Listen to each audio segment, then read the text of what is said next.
A very good afternoon, good morning. Welcome to the FX Week Ahead live market analysis with myself, Giles Coghlan. Do hope everybody's doing well.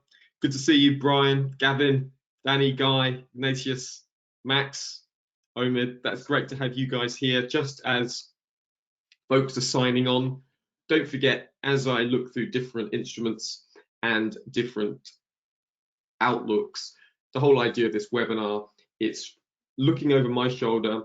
As a professional analyst and trader, you get to see how I'm making decisions, and the whole idea of these webinars is that you understand from an educational perspective it's not a signal trading service.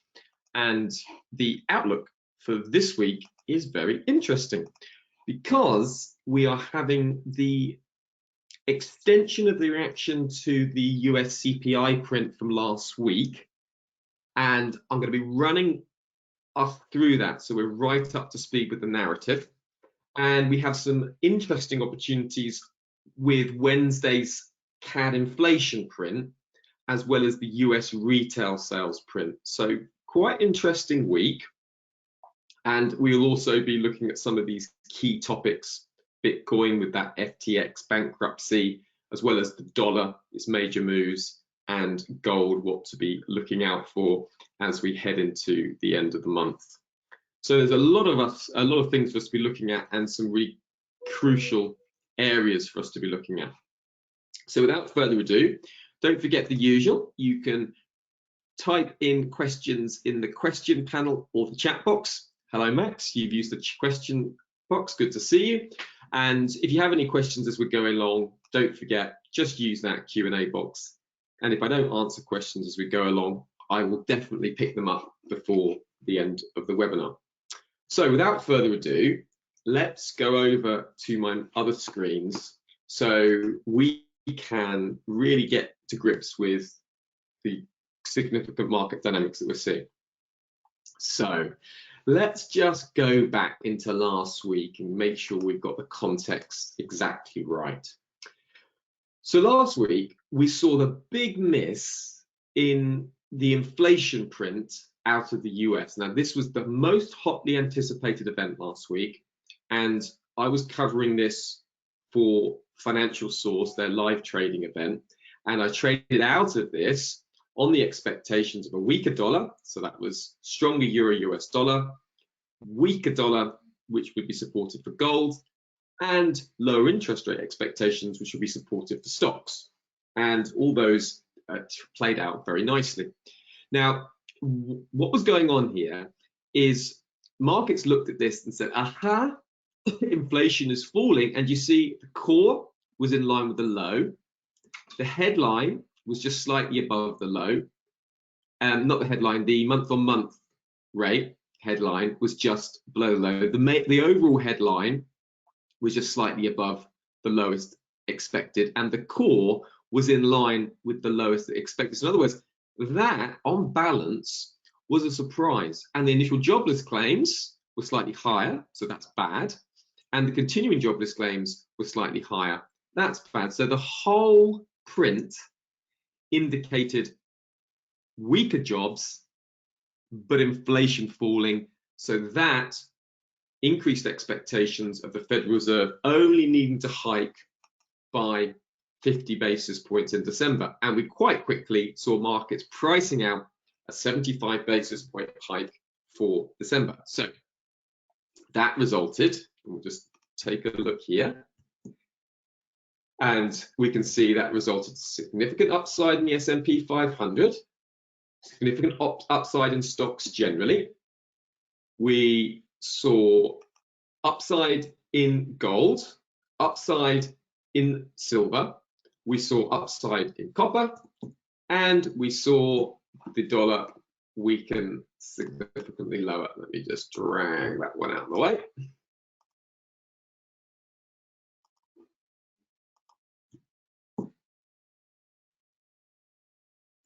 And we saw the dollar move significantly lower on that announcement. Why? Lower interest rate expectations, weaker dollar, good news for gold, good news for silver, good news for stocks. But then we had the Michigan consumer sentiment print, and part of this print involves a couple of inflation expectations, and the consumer sentiment was below the low that it was expected. So we're expecting that to be supportive for the S&P 500. Again, I went long S&P 500 on that data, but took profit just as we approached that 4,000 level on the S&P 500 because of the inflation expectations. Now, if you just take a look here at the inflation expectations, what you see is the print was 3%, which was higher than the 2.9% expected, and the one-year inflation expectations were 5.1%. So what we can see is inflation expectations rising. So that is more indicative that the Fed might have to be more aggressive. So in other words, it was a counter reaction to the consumer confidence miss. So where we are now is we're waiting for the market to really give us an indication of what it thinks. Now, we had Fed's Waller out on the weekend as well, and he was sort of saying, don't mistake a slower path of interest rate hike for a lower terminal rate necessarily. So the Fed's got their communication quite good now. And what they basically have the option of saying is they have the option of slowing down the path of rates if growth slows and inflation drops, but they also have the option of extending the range of rates further into the future. So they could raise the terminal rate, which is what Jerome Powell said at the last Federal Reserve meeting, is that we're expecting interest rates to be higher than we previously expected. So one key takeaway is this. This is the Fed's preferred method of inflation. And you know the old saying, one swallow doesn't make a summer. And one low inflation print doesn't necessarily mean the Fed are going to significantly pause or slow down their rates. So the Fed's preferred method of inflation is measured by the core PCE print. That last print was 5.1%, and the print is due on December the 1st.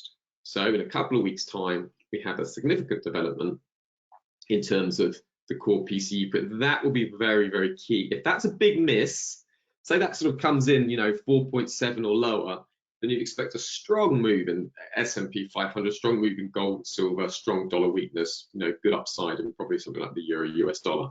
So just bear that in mind. That's put us in line with where we're at. So now we're coming into this week, and a couple of, that's where the dollar's at. So it's looking for news.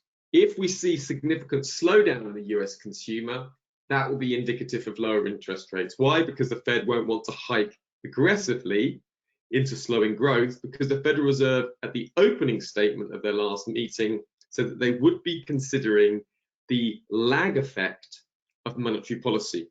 Now, the lag effect of monetary policy means that when the Fed hike interest rates, today, it won't be felt in the wider US economy, and it won't strike economic activity until 6 to 12 months later. So the Fed's thinking, well, if they hike and hike and hike and hike, and this was the result of a survey by Bloomberg's economists, they greatly fear that the Fed would be too aggressive in hiking interest rates, and it would result in a deep recession. So the Fed's wanting to address those concerns and assure markets that it will be taking into account the lag effect of monetary policy. So that's why we might see a slower path of rates coming, and the Fed will also be very sensitive to slowing growth. So that means when we get that retail sales print on Wednesday, if we see a big miss in the US retail sales print, then we can expect the expectations for interest rates to fall, and that should support stocks, support gold, support silver, weaken the dollar, support the euro US dollar. So that is now the big picture. We are in sync with that. Today, very, very weak data points out. Have some more Fed speak. So remember, the general playbook with the Fed speakers is if we have a dovish Fed speaker, we're looking for them to say something hawkish. And at this stage, what we want to see is a hawkish Fed member say something dovish. That will weaken the dollar and strengthen the outlook for stocks. So keep your eye out for that on Fed speak. Tomorrow, we've got UK employment data, likely to be completely irrelevant because we have the UK autumn budget on the 17th of November this week. Now, much of the expectation for the autumn budget is already priced in. I was speaking to my PR team this morning, and we were looking at what to be expecting, and really a lot of the strength in the pound that we've had over recent days has been on relief that Jeremy Hunt will be much more fiscally conservative than Liz Truss and Kwasi Kwarteng were intending to be.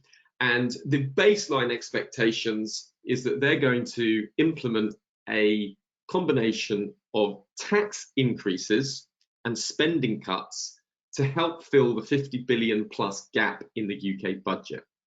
All of that is priced in now. So there's nothing here to potentially trade into the meeting. Out of the meeting, what we'll be looking for is anything that's really significant surprise out of the UK labour market. The unemployment data on Tuesday is likely to be ignored because of the bigger event that's coming up for the pound. If the UK manages to plot a path that's really excites markets and sees good potential for a good recovery, and it's seen as a very strong budget, maybe it's slightly more generous than has been expected. I expect that to support the pound. If it's very, very dire, we could, and it's even harder on the UK economy, we could potentially see the pound fall out of the autumn budget if it's perceived to be too fiscally hard, and it could give us risk of the UK heading into a deeper recession than was previously anticipated. The UK is expected to head into one of its longest recessionary periods for a number of years already. So investors will be looking carefully to see if Jeremy Hunt manages to get that balance between fiscal conservatism, but also without crushing the UK economy too much and leading to a too severe recession. So they're the two elements we're looking at, but the unemployment data is expected to be completely, not very important. Chinese data is out early Tuesday morning as well, but again, it could impact markets. But basically, the key news we want from China is to see news that the COVID zero policy is being further reversed. We had some news out from the China National Health Commission last Friday, which gave news that some of the COVID measures were being reversed, reduced, and the China's Health Commission was looking to find ways rather to accelerate its vaccination of the elderly. So it seems to be a slight pivot is taking place in China with the COVID zero policy, although there were stricter measures announced with Beijing, and there are rising cases in Beijing. In the near term, it's negative, but medium to longer term, it should be positive, particularly with the Chinese government announcing a 16-point property recovery plan overnight. So all of that is broadly supportive for China stocks. China stocks do look quite heavily sold. I was looking at this with a head and shoulders pattern last week, just a break of that head and shoulders, looking for a move higher. I do still think that any return to that 1200 region is suitable for buying. Many more positive news. You can look potentially for traders will look to push above that trend line, stay above that trend line, stay with, move back below, get out. So that's what will be happening with China, and keep that in mind. Eurozone data is not so important at the moment, and that's just simply because the Eurozone has so many different drivers. Is it the rising cost of energy? Is it surging inflation? Is it the Russian-Ukraine crisis? What is really driving the euro at the moment is a combination of different factors. That means it's very hard to trade. The only way I'm trading the euro at the moment is opposite to the dollar. So if there's strong dollar moves, I'll trade the opposite in the euro. But trading the euro on European data, in my opinion at the moment, doesn't make a lot of sense. So I'm not perceiving great opportunities in the euro at the moment. Doesn't mean there aren't any, but I'm not seeing it because a lot of bad news is heavily priced in already. And even if something's good, I wouldn't expect that to necessarily lift sentiment any more than the dollar would. So I expect the euro to continue to be dominated by dollar moves. So that's why I'm focusing on the US side of it. The US PPI print will give us an indication of what pressure producers are under. I think this could move markets.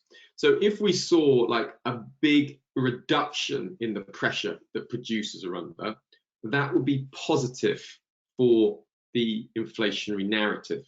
So what we'll be looking for is, say you get the core PPI year on year coming in at sub 6.9, month on month sub 0.2, headline year on year below 8.1, PPI below minus 0.3. So you see all of those red, then I expect that to be supportive of the S&P 500 higher and the NASDAQ. So I think either of those would be suitable to trade higher, S&P 500 higher or the NASDAQ higher, if we saw a big miss in those data points. That's a typical reaction that I would expect. Of course, you can always surprise, but that's what I would be expecting on a big miss. If it's a big beat, say it comes in above market expectations, you set the opposite. You expect the dollar to rise and you expect stocks to fall. So that's the basic pattern that I'd be looking for. And a surprise to the upside would be 7.3% plus for the core, 0.4% plus for the month-on-month core, anything above 8.4% for the headline, and anything below above 0.6% for the monthly. If this is a sea of green, I expect that to be supportive for the dollar. I expect euro-US dollar downside, S&P 500 downside, NASDAQ downside, gold downside. That's what I typically expect. Wednesday, got some Australian labour data. Does have the potential to move the Aussie. RBA tilting more dovish at the moment. So if we saw the wage price index dropping lower, that does mean that there's less pressure on Australia to keep hiking interest rates so aggressively. Could weaken the Australian dollar. But remember, when you're trading the Australian dollar, you've got to keep your eye on overall risk. And if risk tone is positive, that's support for the Australian dollar. So the best opportunity for an Aussie dollar trade would be negative risk sentiment, so something like rising COVID cases, etc., negative news out of China, plus a big miss in the data. You'd expect that to weaken the Australian dollar. Probably something again, Aussie yen downside would probably make sense. Have to see what the reaction of the Bank of Japan is around that time. Then we have UK inflation data. Again, that can be important, but given the fact that we've also got the budget on the following day, I'm expecting it to have a less of an impact. But nevertheless, if there is a really good print, and when I say good print, if it really falls low, below minimum expectations, the headline, sub 10%, core sub 6.2, the month-on-month below 1.5, core month-on-month below 0.3, I'd expect that probably to be a bit more positive for the pound, because I would expect that will mean that the Bank of England can be much more relaxed. They won't have to hike interest rates so aggressively, and in the UK's environment, that should be more supportive. That's why now you have to be careful, particularly with this event, because you could see the opposite reaction. If it's a big miss, you could see the pound selling off. I would expect a miss in the UK situation to be supportive for the pound, and it has been on prior occasions. So just watch out for that counterintuitive reaction in the UK. A big miss, I think, should be supportive for the pound. It's just meaning that stagflation is less likely to happen in the UK, and I expect that to be pound positive. But I will also say you have to keep in mind that the reaction could be in line with what you'd normally expect. Low inflation, the pound would typically fall. But in this instance with the UK, it would mean less likelihood of stagflation, less pressure on the Bank of England, broadly supportive for the UK economy is the first reaction I would anticipate, and that's what I'd anticipate trading personally. But I also will accept that the market decides to react differently to that, since the Bank of England's turned more dovish anyway at their last rate meeting. So there's a little health warning with that one in particular. There's always uncertainties to a certain extent, but there's extra uncertainties with the UK inflation data. Now, more interesting data we have on Wednesday is the Canadian CPI and US retail sales. Canada. Now, what's going on with Canada is the last Bank of Geopolitical front headline Canada meeting, and make sure if you're struggling, or not struggling, if you just want to find out what's going on with central banks, just go along to my market fundamentals page. This is HYCM's blog, and I am the main contributor to this. I'm just sending this to everyone here. You know, looking at trading of the week, things like that, different things. So if you just look at Central Bank Watch, you'll see here I tend to pick up most of the central banks meetings. I generally don't miss them unless, you know, I'm traveling or something, you know, very, very difficult week. But usually I pick them up, have a quick look at them, and you can see here, this is the Bank of Canada's last meeting. There's a couple of things they're worried about. One, they're worried about a drop in housing activity. Household spending's falling. Also, US, biggest trade partner of Canada, its growth is slowing. So the Bank of Canada is worried about slowing growth and signals a potential recession coming from Canada. So all that means that if the Canadian inflation print goes lower, that's in line with what we're expecting from the Bank of Canada, which is lower interest rate hikes in line with a recessionary expectation building for the Canadian economy. So a big miss, I'd expect CAD weakness. Anything below 0.3, below 6.4 for the headline. Trim mean is the Canadians, Bank of Canada's preferred method of inflation. Anything below 4.8%, I'd expect that to be negative for the Canadian dollar. And I would personally trade that against something like the yen. The Bank of Japan favors yen strength. The narrowing yield differentials between the US and the Bank of Japan after last week's weak CPI print does favor yen strength against the Canadian dollar. So I'd anticipate CAD yen weakness in that event, but obviously it's a few days out, so you have to see what the situation is with the yen nearer the time. US retail sales, right? The US consumer tends to be very robust. So if the US consumer starts to show signs of struggling, then that would be, I would anticipate that being negative for the dollar. The recent reaction to US data has been cyclical from the dollar. If the US data is bad, we've seen dollar weakness. If the US data is good, we've seen dollar strength. I don't see any reason why that should change. And the best opportunity for me here would be probably if we got a miss in the Canadian data, but we've got a beat in the US retail sales, then I would favor US dollar CAD buying. So if this comes in higher than the market's expecting, above 1%, maybe above something like 7.5% for the headline, I'd expect that to boost the US dollar.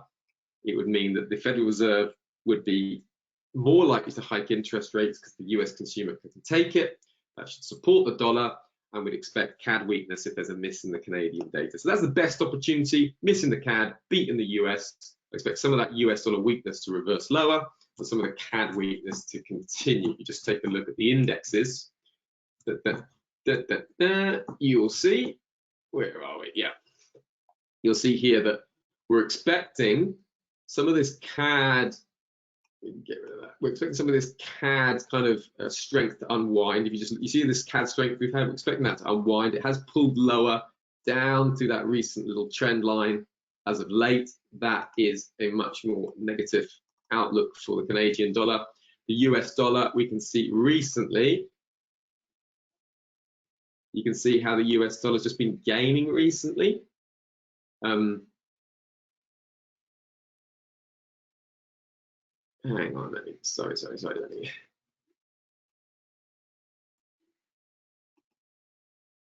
No, this is looking quite right. Hang on, this isn't. Where's the dollar index? Right, that's the yen. Sorry, so that's the.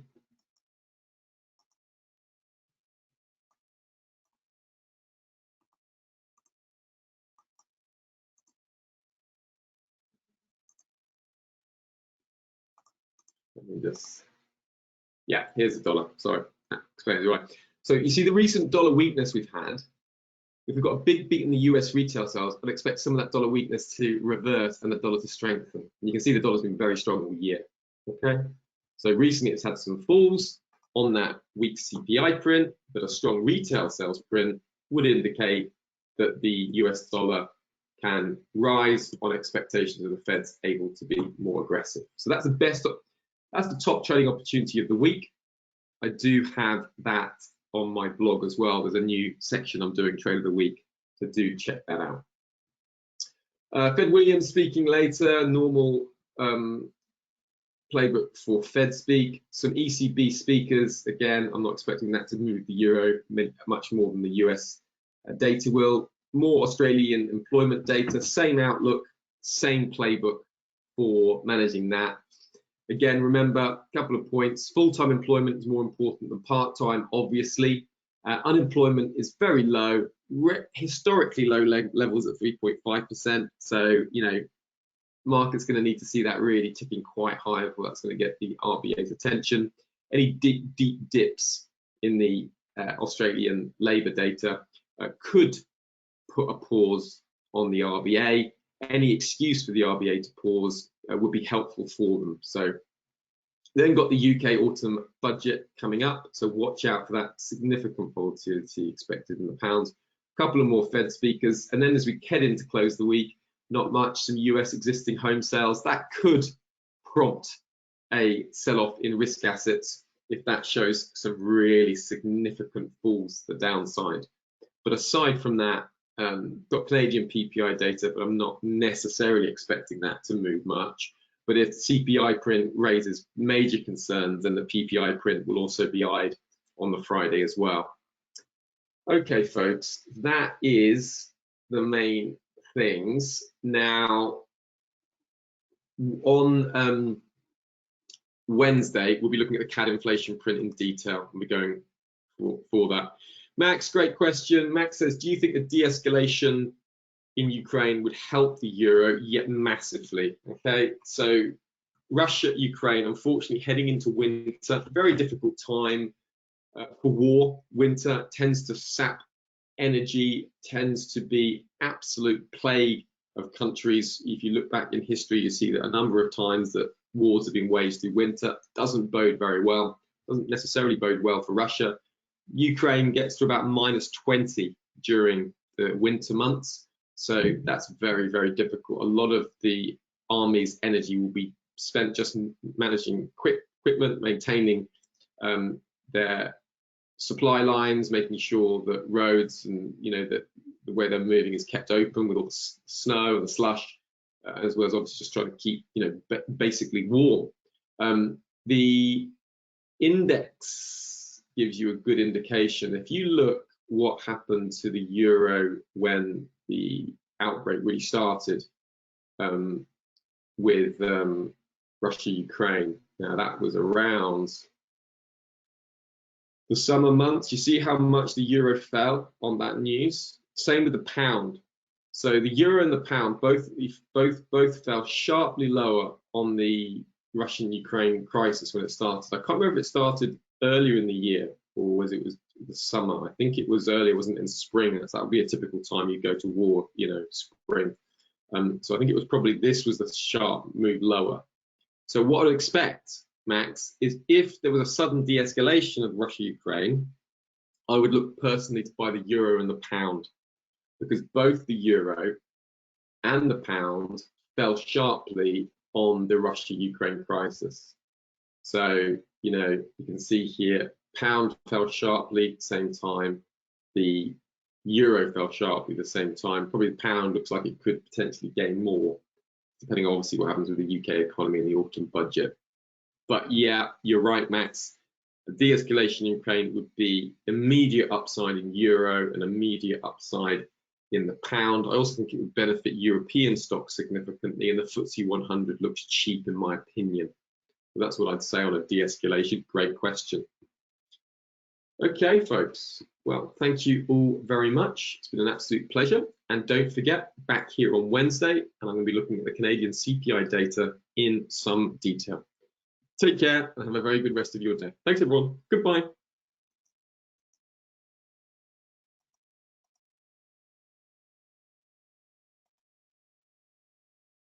You're welcome, Brian. My pleasure.